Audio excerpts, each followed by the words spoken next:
the I-70 Strangler, and one of the most chilling cases of serial murder in American history. Have you ever wondered what secrets might be buried just beneath the surface, hidden behind the pristine facade of a charming family home or a well-manicured estate? What if one of your neighbors, someone you greeted with a smile, harbored unspeakable darkness? Could the person you casually chat with at the grocery store or wave to on your morning walk be living a double life, concealing horrific truths behind closed doors? I am Liam. Welcome to my channel. Today we are going to unveil a true crime story that will leave you questioning everything you thought you knew about the people around you. The I-70 Strangler. Prologue, setting the stage. The sprawling estate known as Fox Hollow Farm stood in eerie silence, its 18-acre expanse hiding secrets darker than anyone could imagine.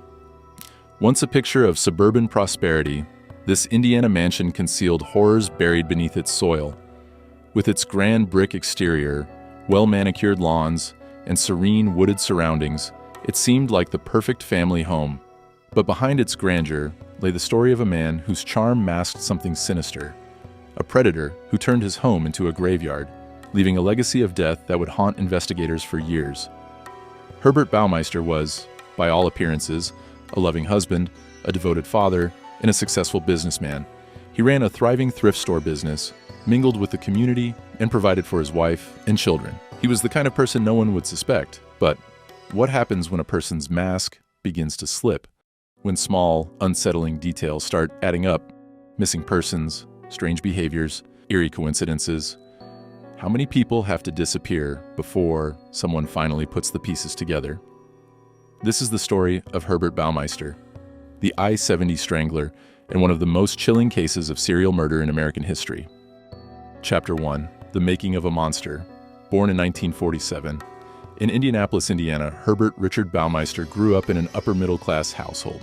His father, a respected anesthesiologist, provided a comfortable life for his family. But beneath the surface, young Herb exhibited disturbing tendencies that set him apart from other children. From a young age, he displayed an unnatural fascination with death. He was caught torturing and dissecting animals, a common trait among future serial killers. His behavior escalated when he began urinating on his teachers' desks and laughing as he watched their reactions. This blatant disregard for social norms concerned his parents, who secretly sent him for psychological evaluation. The results were alarming: a diagnosis of schizophrenia and antisocial personality disorder.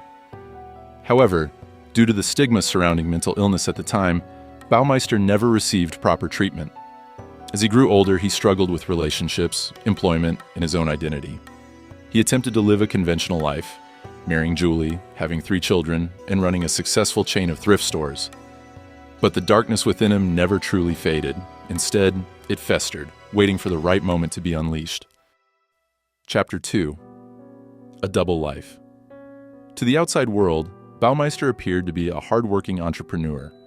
He co-founded the Save-A-Lot thrift store chain, providing second-hand clothing and household goods to the community. His business flourished, and with the wealth it generated, he purchased Fox Hollow Farm, a secluded estate that seemed like the perfect home for his growing family. But behind the closed doors of his mansion, Baumeister indulged in a secret life that his wife and children knew nothing about. He meticulously planned his crimes, ensuring that he only brought victims home when his family was away. Julie and the children often spent weekends or longer stays at her mother's house, giving Baumeister the perfect opportunity to act without suspicion. At night, he frequented gay bars in Indianapolis, preying on young men. He would charm them, buy them drinks, and engage them in conversation, making them feel at ease. His charisma was deceptive, drawing his victims into a false sense of security. He would then convince them to accompany him back to his home, promising an exciting night of fun and relaxation. The secluded location of Fox Hollow Farm, nestled deep within an 18-acre wooded estate, provided the perfect cover for Baumeister's sinister activities. Surrounded by dense forest and set far back from the main road, the estate offered privacy that shielded it from the prying eyes of neighbors. A long, winding driveway led up to the mansion, which boasted a grand brick exterior and an imposing yet elegant design. The property featured an expansive backyard, an indoor swimming pool, and a large garage, all of which contributed to its outward appearance of luxury. However, beneath its picturesque landscape, the thick trees and vast land concealed horrifying secrets, making it an ideal location for crimes to go unnoticed for years. Farm played a crucial role in his crimes.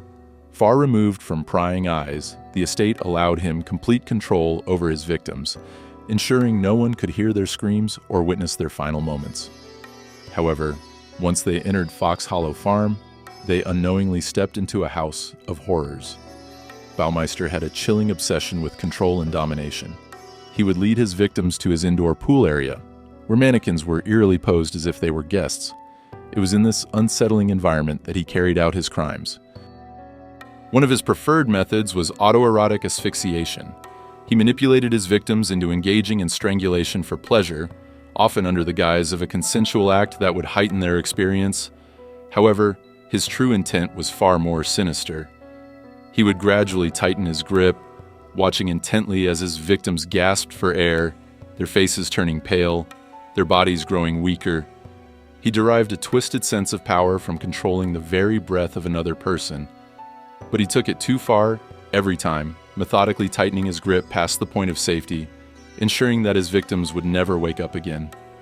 The moment of death was not an accident, but a calculated end to his twisted ritual. He derived pleasure from watching their bodies go limp, fully in control until their final breath escaped. Each murder reinforced his belief in his own invincibility, allowing him to continue undetected for years. The moment of death was not an accident. It was the climax of his sadistic ritual. He meticulously planned each encounter, ensuring his victims were completely at his mercy. Whether it was by design or a twisted impulse, he pushed past the point of no return, deriving a perverse satisfaction from witnessing their final moments. Once they were dead, he would dispose of them on his property, scattering their remains like discarded trash. Many of the bones were burned or buried in shallow graves, hidden among the vast expanse of his land, leaving behind a gruesome legacy that would take years to fully uncover. Chapter 3. The Survivor Who Spoke Out. In 1994, a man named Tony Harris had a chilling encounter with a stranger who introduced himself as Brian Smart. They met at a gay bar, where Brian exuded confidence and charm, striking up a conversation with Tony that quickly turned personal. Brian invited Tony to his house for a drink and a swim, presenting the invitation as an exciting escape from the usual nightlife. Something felt off, but curiosity and a sense of adventure led Tony to accept the invitation. Upon arrival, Tony found himself in an unsettling environment. The house was eerily quiet, with an almost abandoned feel, yet there were signs of an inhabited space. Neatly placed furniture, dim lighting, and an odd sense of organization. However, the most disturbing sight awaited him in the basement pool area. Mannequins, eerily posed as if they were real people, surrounded the poolside, creating a deeply unsettling atmosphere. "They keep me company," Brian said with an unnerving smile, his tone laced with an eerie nonchalance. As the night progressed, Brian grew increasingly insistent on trying autoerotic asphyxiation. He spoke about it with fascination, detailing how it heightened pleasure and insisting Tony should experience it. Hesitantly, Tony agreed, feeling both pressured and wary. But as Brian tightened his grip around Tony's neck, a chilling realization hit. This was not just a game. The pleasure Brian described seemed secondary to the control he sought. Realizing he was in grave danger, Tony faked passing out, letting his body go limp. When Brian finally loosened his grip, Tony quickly regained control, masking his panic, and convinced Brian to take him back to the city, feigning nonchalance to avoid suspicion. Tony immediately reported the incident to the police, detailing the bizarre encounter, the strange mannequins, and the near-fatal strangulation. However, without a real name or concrete evidence, authorities could do little. It wasn't until a year later, when Tony spotted Brian at another bar and discreetly followed him to his car, that police finally got a break. He jotted down the license plate number, and the subsequent investigation led them to a shocking revelation. The man calling himself Brian Smart was, in reality, Herbert Baumeister. Chapter 4. The investigation unfolds. Police now had a suspect, but there was a problem. Baumeister was a well-respected businessman with no prior criminal record. Without solid proof, obtaining a search warrant for Fox Hollow Farm was nearly impossible. Investigators needed more leverage, and surprisingly, it came from Baumeister's own wife. Julie had long ignored the strange behaviors of her husband, dismissing them as quirks. But when police informed her that her husband was suspected of being a serial killer, memories resurfaced, particularly the time their son brought home a human skull he found in the woods on their property. Herb had casually explained that it was a medical specimen from his father's collection, but now, Julie wasn't so sure. Determined to uncover the truth, detectives began retracing Baumeister's movements. They interviewed individuals who had encountered him in the Indianapolis gay bar scene and collected witness testimonies, many of which described unsettling interactions. Tony Harris's account, paired with mounting missing persons reports, painted a troubling picture. Investigators also scoured public records, tracking purchases, financial transactions, and surveillance footage, hoping to establish patterns of behavior that could link Baumeister to the disappearances. One key breakthrough came when detectives connected Baumeister to reports of a man using the alias Brian Smart. Multiple people had described encounters with a man matching his description who lured victims under eerily similar circumstances. As pressure mounted, authorities worked tirelessly to build a case strong enough to justify a search warrant. After months of internal struggle, Julie finally gave police permission to search Fox Hollow Farm while her husband was away. When authorities stepped onto the property, they immediately noticed areas of disturbed soil. What they found buried beneath the surface would horrify the nation, a grim discovery that confirmed their worst fears and revealed the full extent of Herbert Baumeister's atrocities. Chapter 5. The House of Horrors. On June 24, 1996, investigators descended upon the estate. The property was vast, and it didn't take long before they uncovered human remains. Thousands of bone fragments were scattered throughout the woods, buried in shallow graves and hidden beneath the dense foliage. Forensic teams meticulously sifted through the soil, identifying bones that belonged to at least 11 individuals. But with the sheer volume of remains, authorities suspected the real number of victims could be much higher. But there was more to the story. As detectives examined Baumeister's history, they uncovered a shocking connection. The murders bore striking similarities to an unsolved case known as the I-70 Strangler. Between 1980 and 1991, several young men were found murdered along Interstate 70, their bodies dumped in rural areas. Investigators had long theorized that the perpetrator was someone who knew the region well, possibly someone who lived nearby or traveled frequently along the highway. The cases had gone cold due to a lack of evidence, but now, with Baumeister's name surfacing in connection with multiple disappearances, authorities believed he had been responsible for these killings as well. A chilling twist emerged when a witness came forward, recalling an interaction with Baumeister in the 1980s that aligned disturbingly with the timeline of the I-70 murders. Further forensic analysis suggested that some of the remains found at Fox Hollow Farm may have belonged to individuals who had been missing since that period, further strengthening the link. Investigators were now faced with the horrifying realization that Baumeister's reign of terror may have stretched far beyond what they initially suspected, spanning more than a decade and leaving an untold number of victims in its wake. Chapter 6. The Fugitive's Final Escape. Realizing the walls were closing in, Baumeister fled to Canada before authorities could arrest him. He carefully planned his escape, withdrawing large sums of money and avoiding the places he was known to frequent. He crossed the border, unnoticed, leaving behind his family and the growing media storm. On July 3, 1996, he checked into a motel in Ontario, parked his car near a secluded area, and took his own life with a gunshot to the head. Before his escape, Julie confronted him about the allegations. She told him what the police had found at Fox Hollow Farm and asked him outright if he was responsible. Baumeister avoided directly answering her, instead growing defensive and blaming the stress of his failing business for his erratic behavior.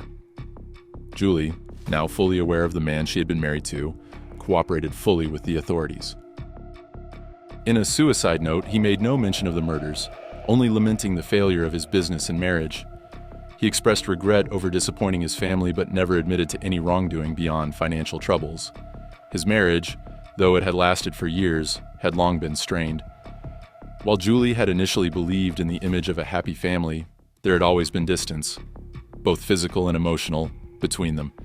They rarely shared intimacy, and Herb had spent an increasing amount of time away from home, often disappearing without explanation.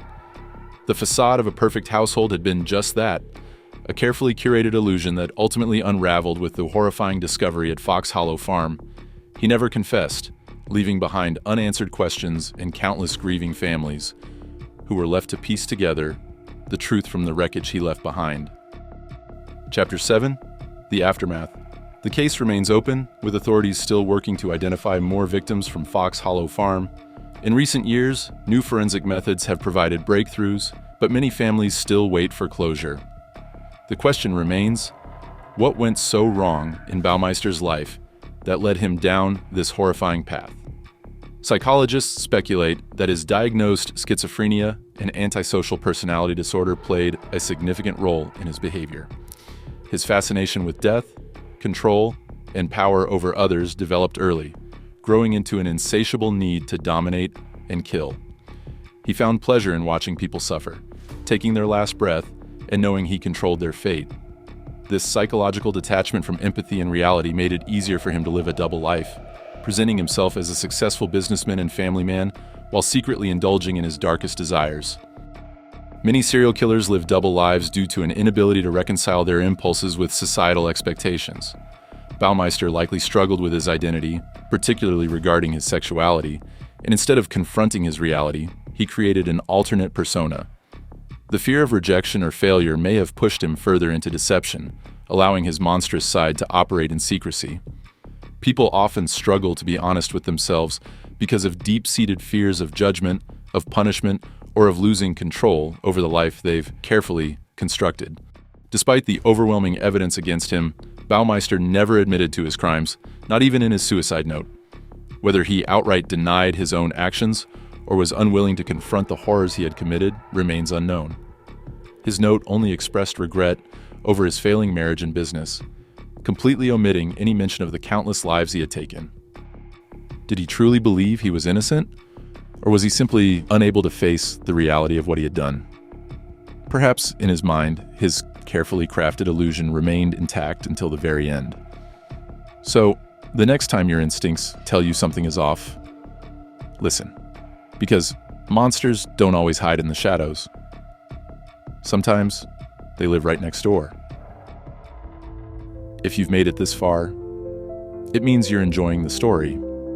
If you're interested in more, don't forget to like, subscribe, and hit the bell so you never miss a great story. This is Liam. Thanks for watching, and see you next time.